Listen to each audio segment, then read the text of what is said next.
Everybody. All right, welcome to Unit 2 review. We are going to go to the third page. Oh, just kidding. The second page? No, I thought, yeah, it's third page. Okay, sorry, third page. And we're going to go to this diagram here where it says curve sketching. Let's talk through this stuff. All right, zeros. We're going to hear that a lot in this unit. So remember, the word zero is another way to say x-intercept. So where are you crossing the x-axis? So that's this one right here and this one here. So we're at x equals -1 and x equals 2. Y-intercept is where we cross the y-axis. So that's this. So that would be y equals 2. Approximate relative min and max. Okay, so those are highs and lows. So this one here, that's what we'd say a minimum. This one would be a maximum. So if we were looking for the minimum is at -1, 0, the maximum is at 1, 4. End behavior. Okay, as x goes to, that's what how you read this, goes to -infinity. So we're looking this direction. What is the picture doing, or what is the graph doing? It is going up to positive infinity. As x goes to positive infinity, what's the picture doing? It's going down to -infinity. Possible degree. Okay, let's talk about, I'm just getting rid of all that. Let's talk about kisses versus crosses. So right here at your 0, we would call that a kiss. We would call that a bounce. So you're not crossing over. When that happens, that has a multiplicity that is even. Okay, even multiplicity. So at minimum, that 0 is going to be counted twice. Maybe it's counted 4 times, maybe it's counted 6 times, but it has to be counted an even number of times. Let's come over to this 0. Now that is a cross. Okay, so we're going through the x-axis. That means that you have an odd multiplicity. And so that is going to count for 1 0. Or maybe your 0 is happening 3 times, 5 times, 7 times. So when we say possible degree, right now, the lowest possible degree would be 3. This one has to count as 2. This one has to count as 1. So the lowest it could possibly be is 3. All right, moving on to increasing versus decreasing. This is the one that I like to use with like a highlighter. Let's see if I can do this. Okay, increasing means that we are going up. So we have a low point here at the minimum, and then we're increasing, and then all of a sudden we start going down. So I just need to describe that yellow segment. Now, when you do this, these are the x values that you are describing. So from what x value to what x value is the yellow. So if I look at the x values, I'm increasing from -1 to +1. Okay, let's do the same thing, but with decreasing. So now I'm going down. Oh, that one didn't work, did it? Delete that one. Okay. Going down.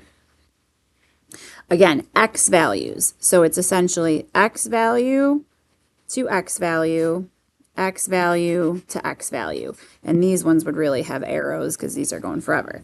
So if I start from the left, I would have -infinity up until -1, and then we're starting at +1 and going to positive infinity for the other one.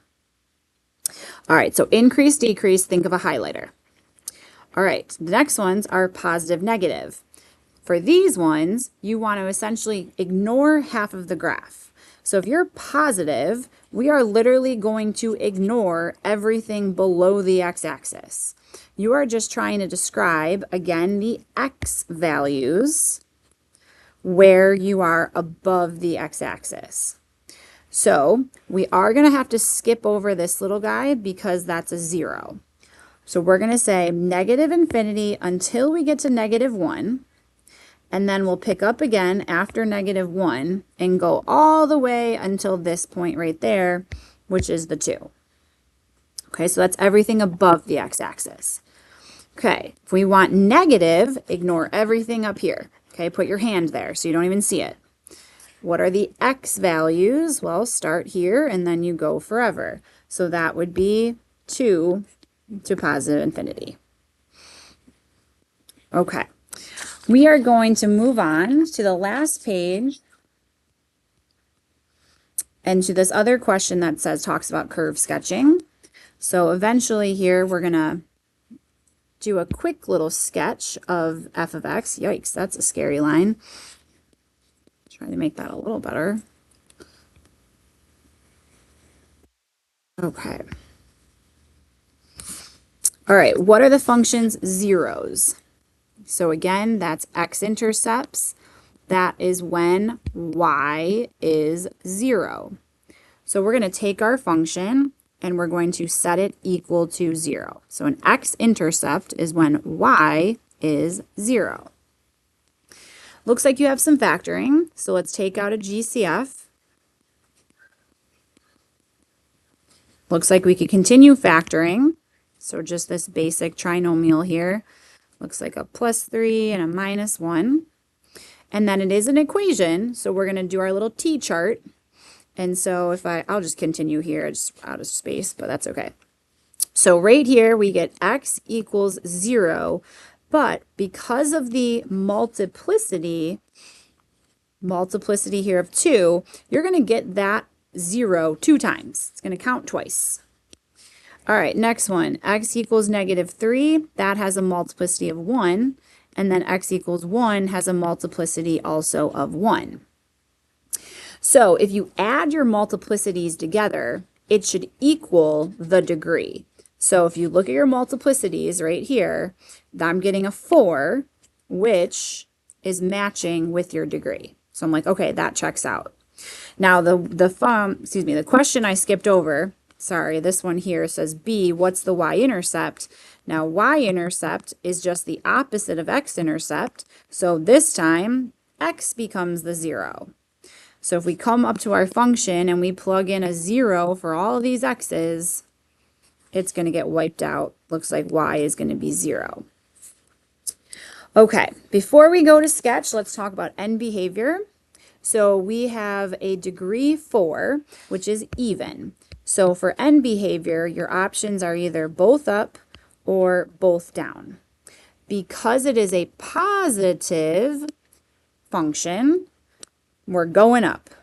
Okay, so when I go to sketch this, I'm just gonna put my end behavior right on here so I remember, like, yep, that's where I need to end. Let's put on our zeros. We were at x equals 0, x equals -3, x equals 1. Y-intercept is still that 0. And at the 0, remember multiplicity was 2, so make sure that we bounce or we kiss there. Everything else can cross. So I'm going to cross here. Here comes my bounce. This can go as low as you want, doesn't really matter. And then there's my end behavior matching. I'll get rid of that one. All right, and then finally is this last question here on the bottom, determining whether the function is even, odd, or neither. And we want to do this algebraically. So if we are doing even and odd algebraically, all you have to do is plug in -x. Okay, that's it. Let's see what happens. So -x goes in for x, and that's to the 7th. And then you got an 8. -x goes in for x, and it's to the 5th. Okay. So -x to the 7th, if the power is odd, you're going to result in a negative. So that would come out as -x to the 7th. This one also, the power is odd. So that's going to be -8 times, and then this is a negative. I'm going to make this a positive because of that to the 5th. So here's what we're going to look at. If when you plug in, it matches the original, okay, this is matches the original, then your function is even. So if we look at the original compared to what we got, it does not match, it is not even. If when you plug in, you get the negation of the original, okay, negation of the original, then the conclusion is you are odd. So let's take a look. Did we get negated? It would have to be the whole thing. This has to get negated and this has to get negated. Looks like that did happen. So our conclusion here would be odd.